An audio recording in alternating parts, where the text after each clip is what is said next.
Join us and make a special gift with yarn to give to others for Yarnsgiving. Organized by the Craft Yarn Council, Yarnsgiving celebrates creativity and generosity through yarn crafts. If you are new to punch needle and want to learn the basics, we have excellent live online classes through the Oxford Rug Hooking School.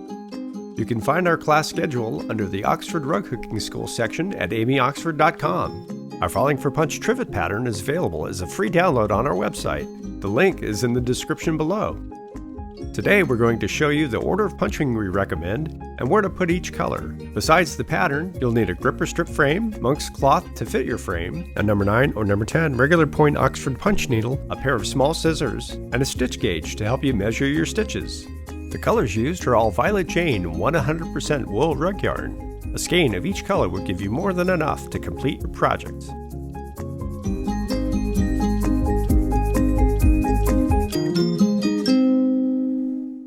We'll start with the border using the Desert Sands yarn color. Use 6 stitches per inch.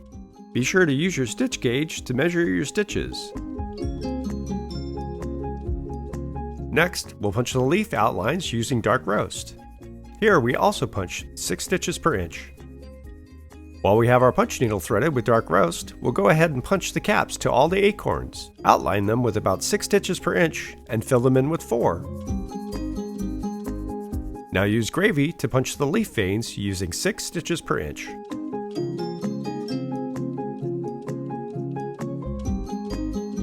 Now it's time to fill in the leaves. Here we'll start with cranberry sauce, but you could start with any of the 5 colors. Just be sure to use 4 stitches per inch.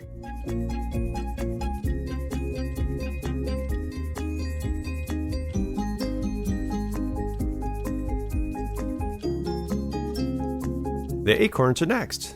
Fill these in with Desert Sands. Like the acorn tops, use about 6 stitches per inch to outline and 4 to fill in. And finally, we'll punch the background with Tangelo. Punch 1 row around the edge with 6 stitches per inch and a second row with 4 stitches per inch.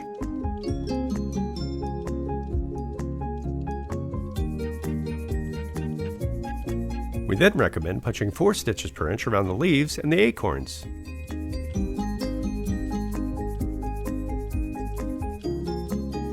Then you can fill in the remaining parts of the background also with 4 stitches per inch. With all the punching done, it's time to clean up the front. Snip the ends even with the top of the loops and straighten any loops that look out of place by poking them with the tip of your scissors.